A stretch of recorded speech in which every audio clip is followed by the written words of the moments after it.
I don't suppose, Sanjay asked hopefully, that there is a convenient earthquake? For a moment, Satyavaswani wondered if it was a metaphor. But no, Sanjay, one of Vishkar's corporation's finest negotiators, was speaking literally. No seismic activity whatsoever, said Harita Patel, their head geologist. That's why we broke ground where we did.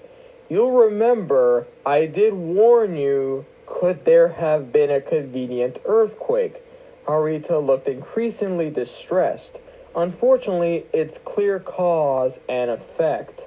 Our development was aggressive, too much too soon. The vibrations from the concentrated construction are directly responsible for the damage. Everyone is very angry, sir. Sanjay sighed. For so long, we've tried to get a foothold over there. We didn't need this convenience so soon after Rio.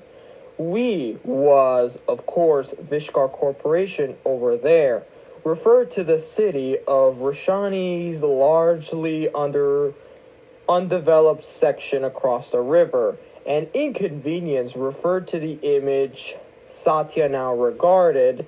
A small hologram hovered over the table. The image shifted back and forth from what it had been, a stone omnic, seated cross-legged upon a lotus blossom, hands pressed together in front of the chest, to chunks of stone surrounding a headless tower torso. Oh, it's more than a convenience, PR Rep Tamir Chada said. This could jeopardize the entire contract. It's not just physical damage, Sanjay's right.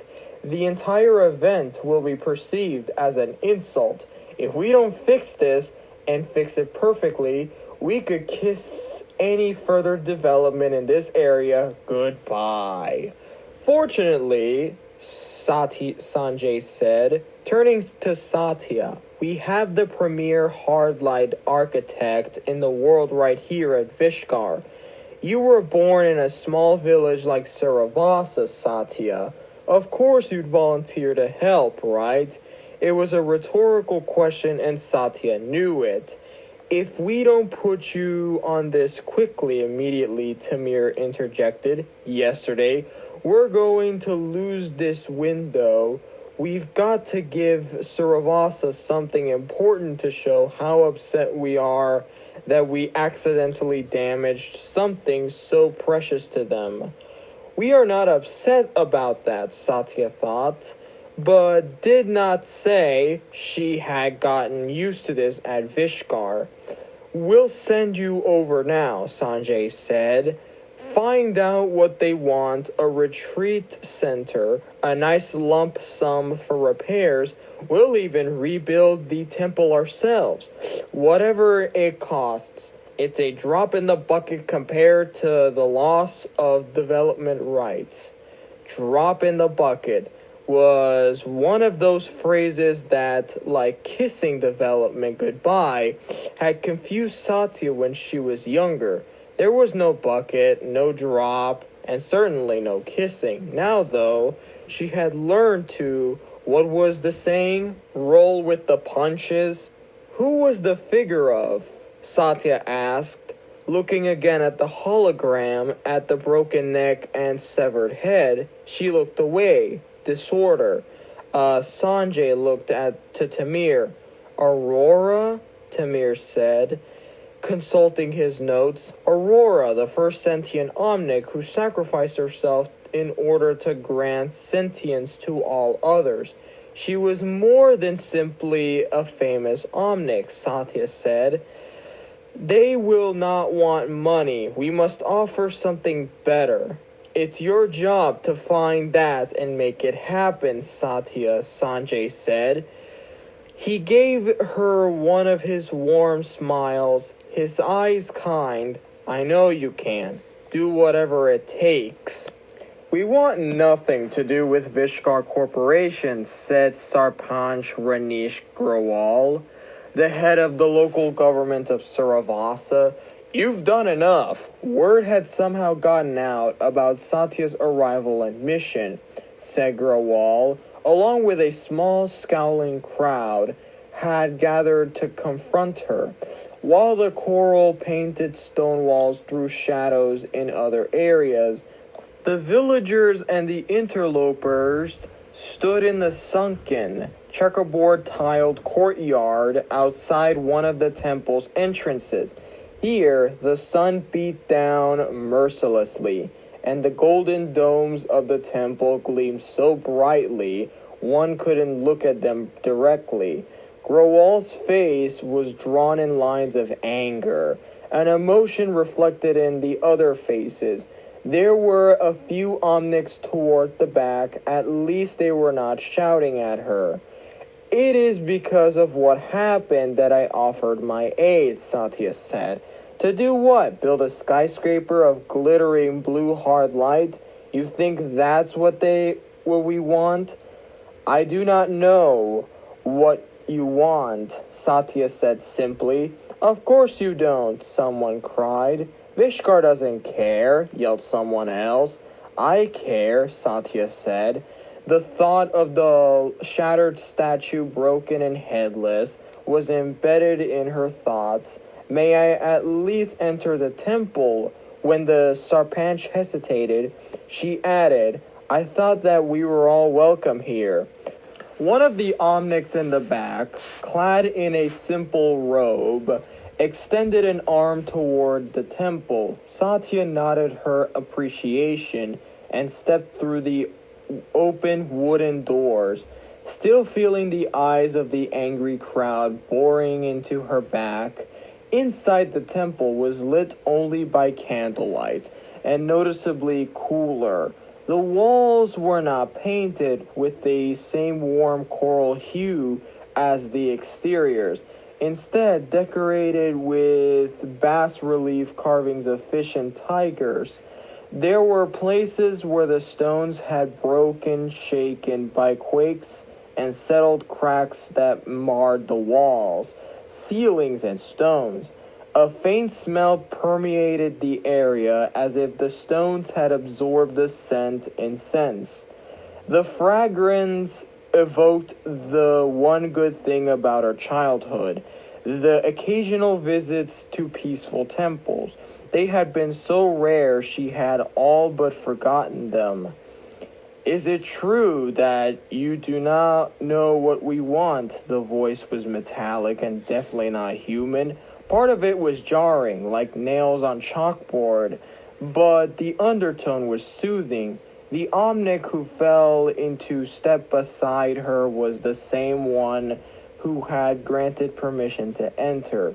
No one knows what another wants without getting to know them first.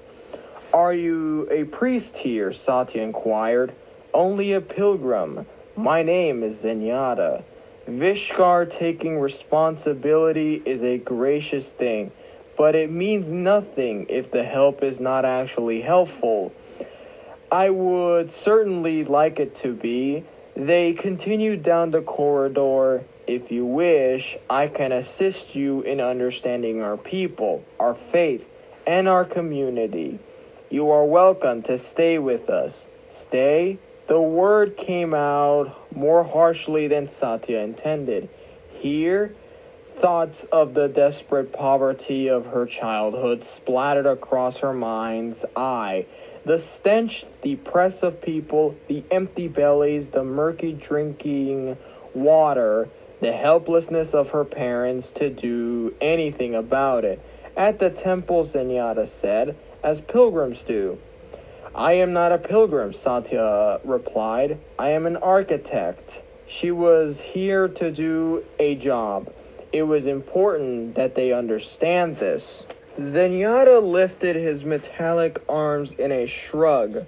What is a pilgrim but someone who has embarked on a journey to a holy place?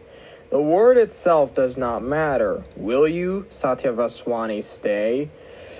The invitation made Satya anxious. She had set routines which ensured there was always order and calm in some part of her life. Even in hotels, Satya had time alone and cleaved to her routines as much as possible.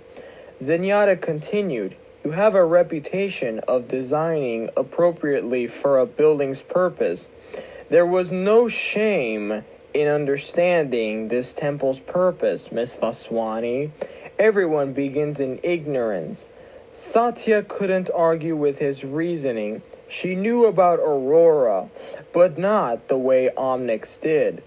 When Sanjay had suggested a retreat center or simply money, she had known instinctively that wouldn't work. It seemed declining this invitation wouldn't work either. "I will try," she said. "The birth of all ventures is the willingness to try," Zenyatta said. The corridor opened onto a pleasant, winding path. Trees provided welcome shade. An Omnic priest approached, nodding politely to Satya, then bowing to Zenyatta. "Peace, Takartha," he said, then continued. Satya regarded Zenyatta. "Only a pilgrim," she said. "One might think you are in charge." "No one is ever truly in charge," he responded with a reverberating chuckle. "Of anything. I returned here recently, intending to meditate on the teachings of my master, Takartha Mandata. But in meeting you, I see there was another purpose awaiting me."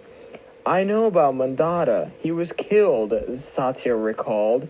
"Yes," Zenyatta replied, seemingly untroubled by her blunt statement. "Before that, I do not realize Omnix could die. You are machines. I had assumed you could replace parts." "In theory, yes, but replacement parts have yet to be found for a soul, be it human or Omnic."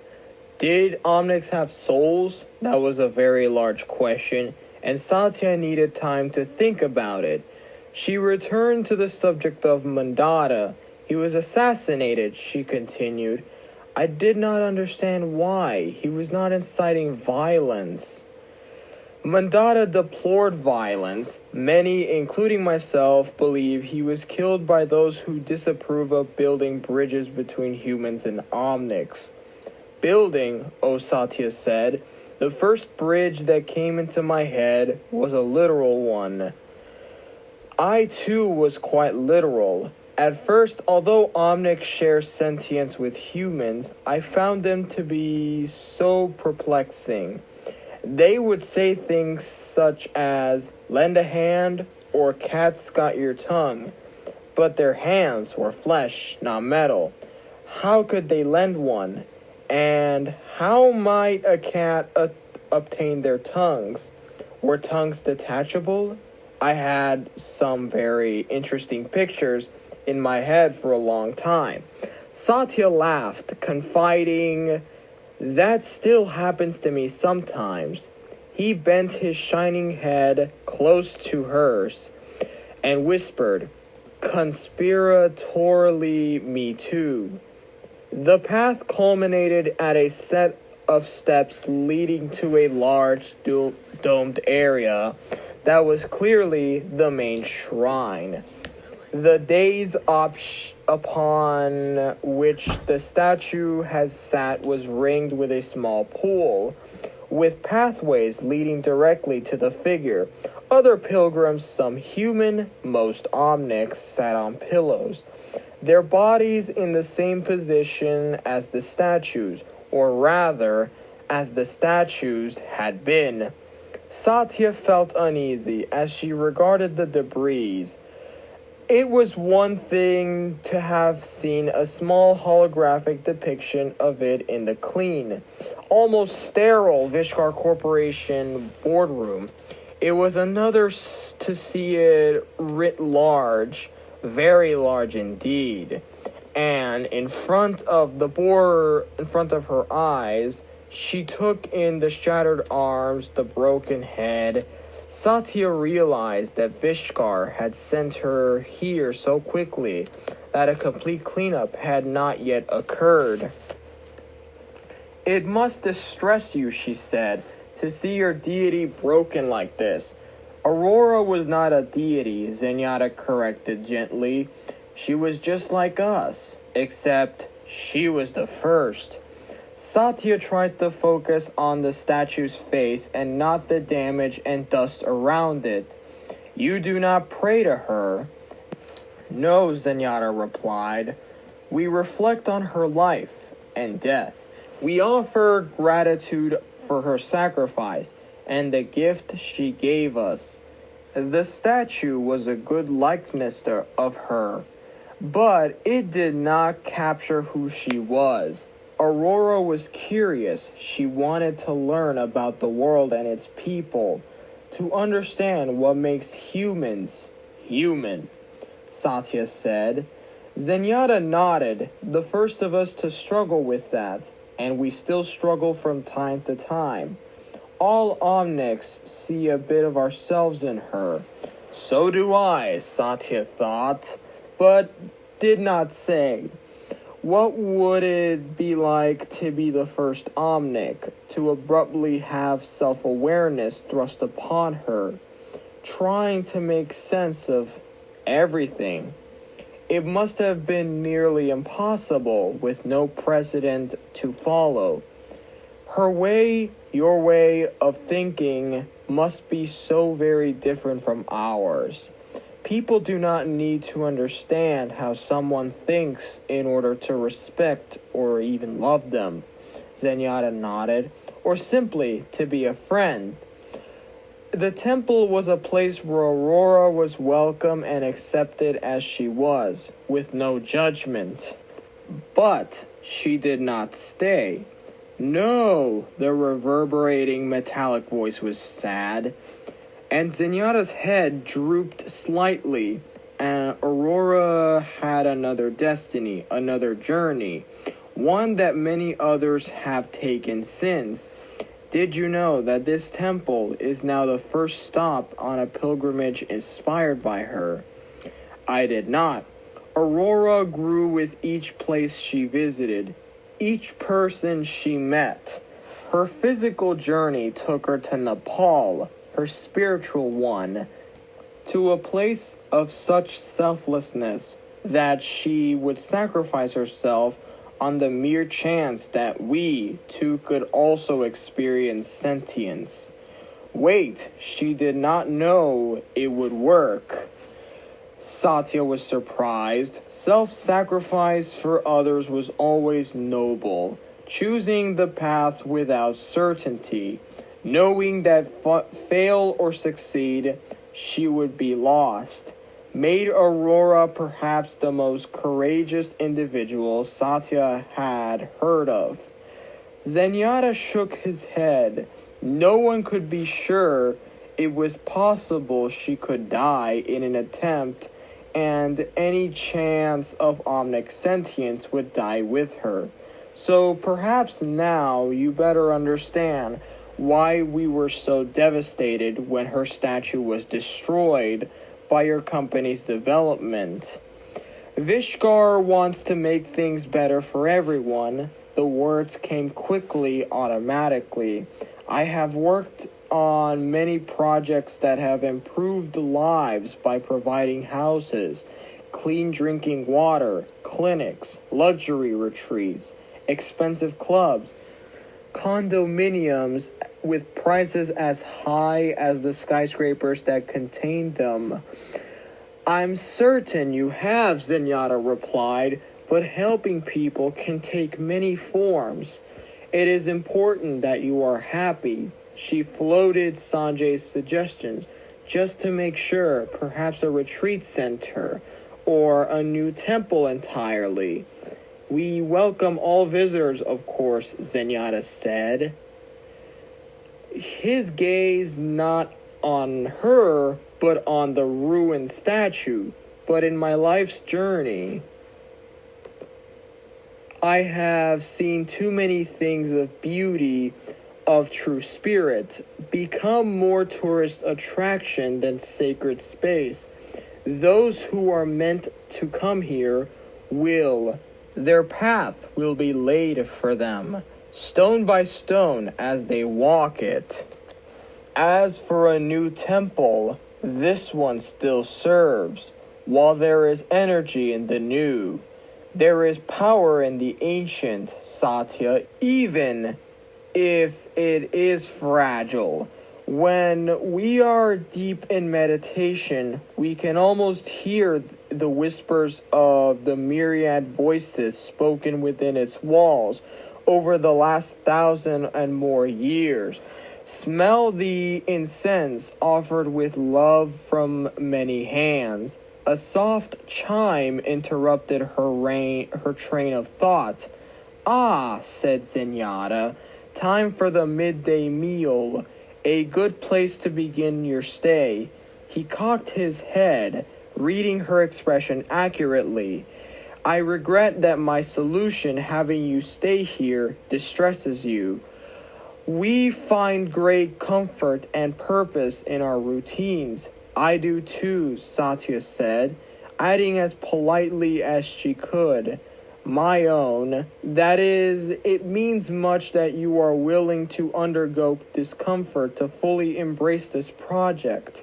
Perhaps you will resonate with our routines. They are not difficult and occupy the body while filling the heart and mind. But first, let us fill your stomach." Upon entering the dining area, Satya paused. The scent of tamarind and turmeric, cumin and cardamom, these and other spices, along with the incense permeating the temple, combined into a powerfully nostalgic perfume. The food was simple but delicious: vegetarian fare, rices, legumes, vegetables, cheeses, and milk. The onyx, of course, could not eat, yet the food was wonderful. "How did you manage to cook something so delicious without the ability to taste it?" she asked Zenyatta. "We learned that in some traditions, priests were forbidden to taste the food as they cooked. Instead, they meditated on what to serve and how best to prepare it. We realized we had adopted that tradition. Our Omnic priests study local ingredients to understand how humans perceive them, and then we too ask for guidance in their use. Given that, frankly, I am amazed it is not terrible." "So were our first guests," Zenyatta said and laughed. She liked his laugh, that he was able to do so freely, at himself, or at the absurdity of other things. "Tell me about your faith." She inclined his head. "As you know, Aurora wished to discover the world and how she might fit into it, to discover who she was. Many faiths center around the search for enlightenment," Satya said. "The search lies at the heart of ours. When Aurora sacrificed herself, she transcended this existence, this way of being, and we strive to emulate experience through meditation." "What happened to her?" Zenyatta hesitated for a moment. Only the handful of people in her physical presence bore witness to what occurred. And over time, of course, the mystery has only grown deeper. It is said she was engulfed in a great golden light. She expanded. We strive to reach that place, that level of being, which we call the iris. There we are all one. It is all very confusing. I want to understand more. And so you shall. Once you have finished eating, I will show you more." After Satya was done, Zenyatta led her to another part of the temple. There, lit by the flickering of many candles, was a bas relief of the moment of Aurora's transcendence. Satya peered at it. Unlike the original statue, This figure was depicted as having 8 arms, 2 hands pressed together over the heart, a symbol in many cultures of love and respect for oneself and the universe. The other hands seemed to be reaching for small orbs. Behind the figure was a much larger sphere. Satya trailed her fingers over the cool, rough stone. Curious, the Omnic monk leaned forward to tap Aurora's image gently. From one many, he indicated the arms. We are all so much more than one simple thing, but also many. And he brought his finger back to the seated figure. Can become one. You are all one in the iris, Satya said softly. Exactly. When Satya retired, she was directed to one of the small outlying buildings open to the air and near a large pool filled with lotuses. There she was given a simple sleeping mat and a folded temple robe. She regarded it for a long moment. There was already so much that was different. She wanted to control what she could. She should honor the temple traditions, but was deeply reluctant to change her appearance. And she had told Zenyatta that she had not come as a pilgrim. The gold and rust colors appeared to her, though, and the texture was pleasing. Satya knew what she had to do. The next morning, Zenyatta greeted her warmly when she had entered the shrine to begin her full day at the temple. I am glad you chose to wear the robe. He said. I did not want to, Satya told him, but I felt that I needed to show you I truly do wish to help. Ah, Zenyatta said, that I never doubted. The days unfolded in a pattern that Satya initially found difficult. Upon rising, she and the pilgrims helped the priests tidy the main shrine, picking up smaller pieces of stone and then sweeping the area. Satya was told that a team of workers would be arriving in a few days, and the larger, much heavier pieces would be removed. What pieces she reimagined were cleansed with water, and flowers were scattered all around. The pilgrims broke their fast, then settled on pillows. When Satya first followed their lead, she was anticipating the priests would ask her to meditate. It was a practice she had attempted in the past, but had found challenging. She was surprised when they gave the pilgrims each a metallic sphere that fit in the palms of their hands. These are the spheres we ourselves meditate upon, Zenyatta told her, like those in the bas-relief. He nodded. I think for you, the orb of perception, so that I might best perceive what you need. He said, neither agreeing nor disagreeing. Move the orb from the hand to the other. Focus on its weight, how it feels, how it moves. Soon the midday meal was served. Then more choices, more meditation with the orbs, and finally sleep. At some point during the first few days, Satya realized her body had adapted to the thin mat on the stone floor. The robe had become comfortable, familiar, and she liked the smoothness of it against her skin. When she felt anxious, wanting to shift position or do something with her hands, she rolled the orb back and forth. She wondered at her unusually strong appetite and asked Zenyatta about it. You are paying active attention to it, he said, just as you are paying attention to the rituals. The orb meditations, the temple chores, he chuckled, our conversations. On the fourth day, she accompanied the priests into the center of the village, where they would prepare meals for anyone who was hungry. While ladling lentils over fragrant rice, Satya observed how Zenyatta and the other Omnics interacted with the villagers. They seemed genuinely delighted to see the priests. There were many conversations about the temple, about the iris, about how their friends, as the people clearly viewed all the priests were doing. They were also initially frowning, angry looks thrown Satya's way, mutters that were clearly meant to be overheard. Zenyatta, upon hearing these mutters, stepped beside Satya. He said nothing, simply taking another spoon and serving alongside her.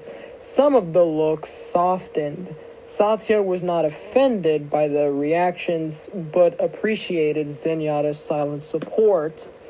Later, after the evening's meditation on the orbs, Zenyatta asked Satya to stay after the others left.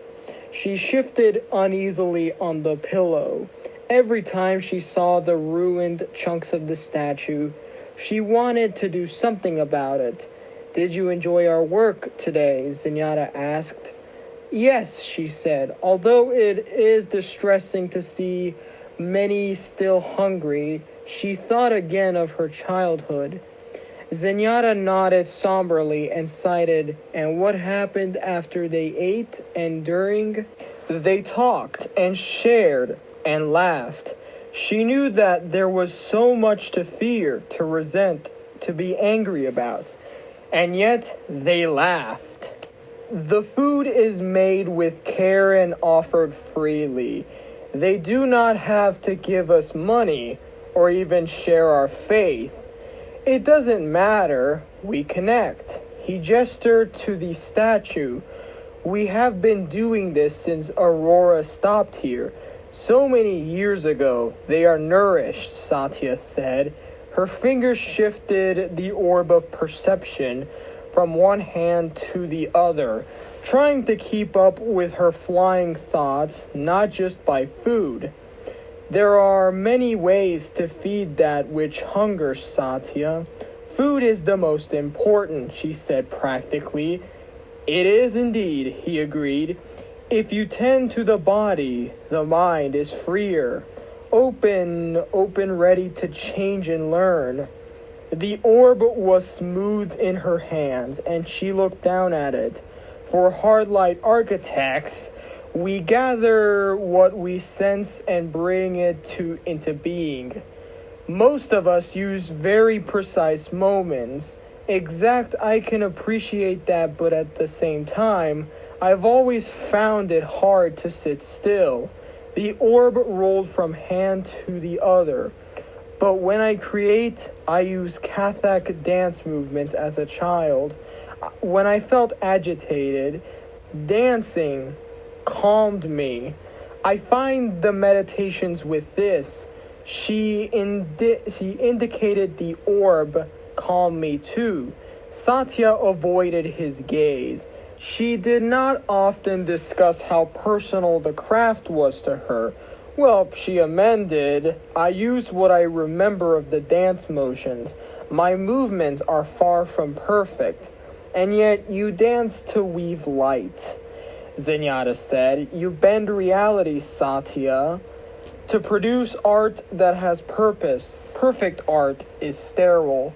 True art is like any kind of true thing, flawed and glorious. Because of those flaws, just as we are, he continued, his metallic voice warm. There is a Japanese aesthetic philosophy called wabi-sabi. Essentially, it means that imperfections should be embraced and appreciated. Nature is not perfect. Certainly, art should not be. There is even an art form that embodies this philosophy. Kintsugi, it means golden joinery. When ceramics are broken, the pieces are gathered together and mended with gold. Zenyatta turned his eyes on to her. Kintsugi urges us to think differently. Instead of hiding something broken, celebrate it. Your passion for what you do elevates architecture beyond simple construction. Without blemishes, a house is just a building. Flaws and joys are what make it a home. Your dancing may be imperfect, but imagination, creativity, these things are not unharmonious with faith. They are expressions of it. As a matter of fact, there is a story that the universe itself was danced into being. Satya had not been old enough to really understand faith and religion before. She had been selected by Vishkar Corporation and trained as a hard-light architect. This, oh how she wished she had heard it before now. How beautiful, Satya, Zenyatta said, very softly, almost reverently. How fitting that you chose to come here to help heal a holy place. You already touched the sacred. Satya had never felt so understood, so vulnerable, and yet so young. She wanted to shout, laugh, dance, cry, sing, but did none of those things. Instead, she blinked back the tears, nodded her thanks at Zenyatta, and turned her eyes to the pieces of the broken statue. The orb of perception flowing between her hands. Now she understood why Zenyatta had selected this particular orb. Perception did mean understanding, but it was understanding through the senses. The smoothness of the orb, the smell of incense, the taste of food mindfully prepared, the sound of soft voices, and the sight of something beautiful. I believe, she said quietly. I know what to do, but I am not sure there is enough time.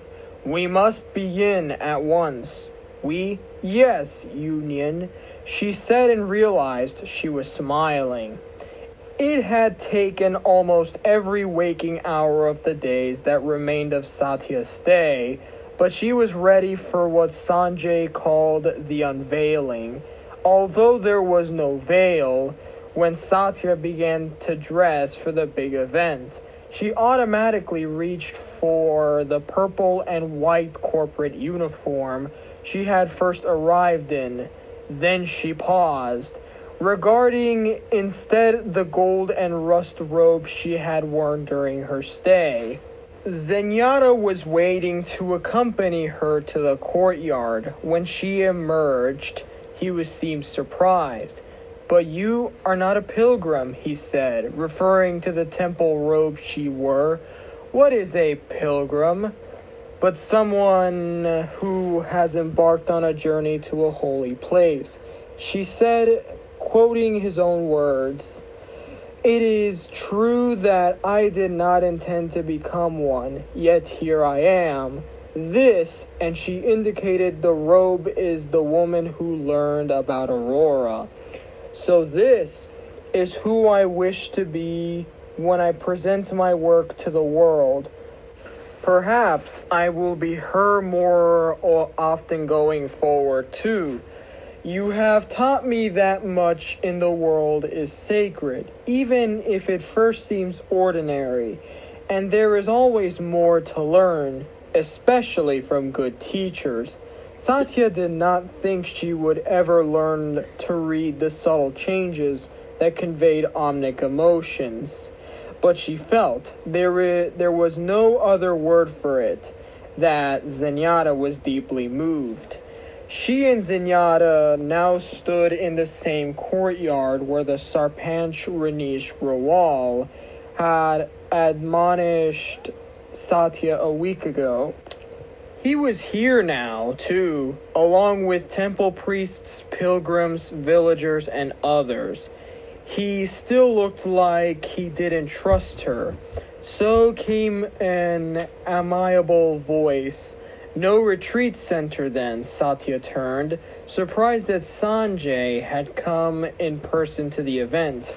You will see, she said. He peered at her but noted, all right. Tamir from PR is standing by for damage control. I do not think we will need it. Someone is going to have a problem with something. They always do. You know that. He wasn't wrong, but Satya was not worried. I have done my research, and I am confident in my design choice. She turned to face the group. Please follow me, was all she said. She led them through the corridor, hearing a soft murmuring as the crowd noticed the striations of gold in the walls and ceiling where the gaping cracks or holes had once been. The missing chunks, the fractures, the fissures, the wounded places, all repaired, cemented with honey-hued light, not hidden, but plain all to see. Kintsugi, golden joinery. There is energy in the new, but there is power in the ancient. Blood in the veins, electrical currents, sinews that tie things together. The group was quiet as they walked the path to the shrine's entrance. Satya paused at the step and took a deep breath. Vishkar Corporation accepts responsibility for the damage we unintentionally inflicted upon this temple, she said. I was invited by Takartha Zenyatta to stay and learn about Omnic history and their faith, about Aurora. You have seen how I have offered care to the temple itself. Now I will show you that my perception of Omnics, the people of Suravasa, Aurora and her temple, how I see Mandara, art, how I see myself. We are all one in the iris. She had been one with the others too. In a way, over the last few days, Aurora's statue had not been restored by her efforts alone. Satya had spoken with the laborers who had come intending to remove huge stone chunks, inviting them to instead help reassemble them. They, the priests, and the pilgrims had all worked beside her, while her hard light mended what had been broken.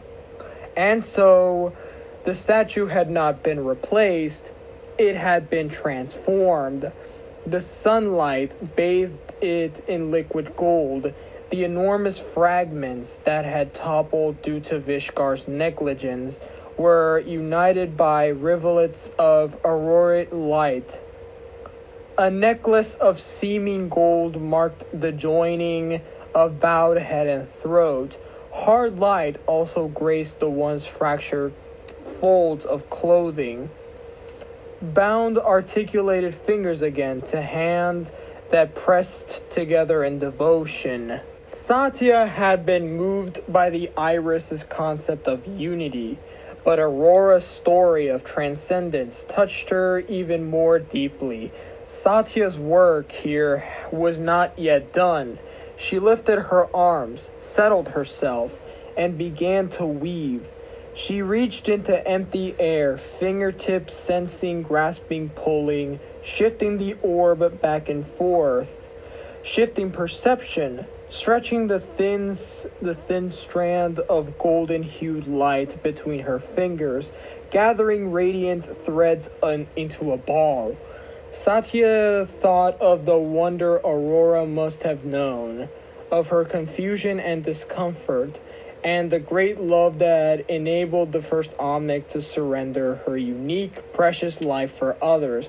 Now Satya too surrendered to her art, her passion, to the dance of creation. She moved rapidly now. 8 small orbs appeared, one for each of the coalescing, delicate arms that looked like shadows of gold, two and two above the statue's head on either side.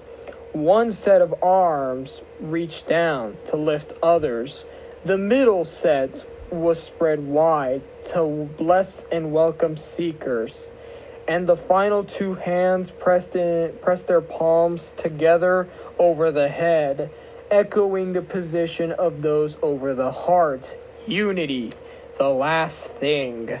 For the final time, she began to weave light into threads so thin that as she directed them to whirl around the statue, they were almost transparent, so thin as to slip beneath the statue's heavy base. Rings of seeming fire laid upon themselves, encircling the statue in a large radiant orb. Satya raised her hands. There was an audible grasp in the shrine as the heavy statue began to rise from its lotus flower base. Borne aloft by the translucent golden sphere of hard light, Satya exhaled a deep breath and lowered her arms. Utter silence, and then soft murmuring. Slowly, people moved toward the hovering state encased in the hard light orb, their upturned faces bathed in with its light. Miss Vaswani, she turned at the voice.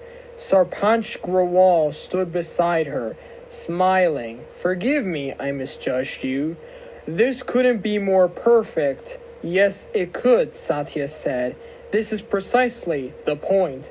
Grawal looked after her, bemused, as she nodded politely and threaded her way through the crowd. It was already starting to feel too close for her. Zenyatta awaited her outside. He handed her a small box.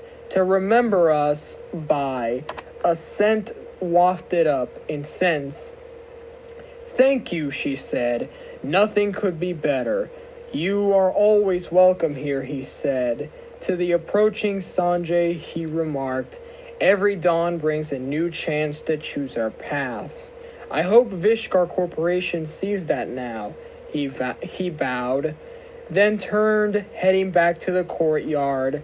Sanjay's gaze followed him. Your choice, Sanjay said. Turning back to Satya, not what I expected. Are you disappointed? He shook his head, his brow furrowed, but not in anger, in puzzlement. Actually, no, I said give them whatever they wanted, and you did. It's beautiful, Satya. Exactly right, although. Why did you choose yellow light and not blue? It is how the moment was described to me, she said. Also, blue is a beautiful color, but it is cold. This is a temple dedicated to remembering the ultimate act of love, self-sacrifice, and love is warm. People were now looking in her direction and smiling. It did not escape Sanjay's notice. Seems you've left a bit of yourself here. Will you miss this place? I will miss being with people who think almost the same way I do, Satya admitted. But I have learned that we do not need to understand how someone thinks in order to respect them. Or even, she thought, be their friend. It is enough for me to know this temple is here like this. Their path will be laid for them, stone by stone as they walk it. She turned to face Sanjay. This should be how we interact, with respect, as welcomed friends trying to understand and be understood. There is much that Vishkar can do here, but it must perceive how to do it. Sanjay seemed perplexed, turning back to look at the shining statue that was the same as it had been, yet so very different. I think, said Sanjay Korpal in a voice that was soft, almost surprised, you may be right.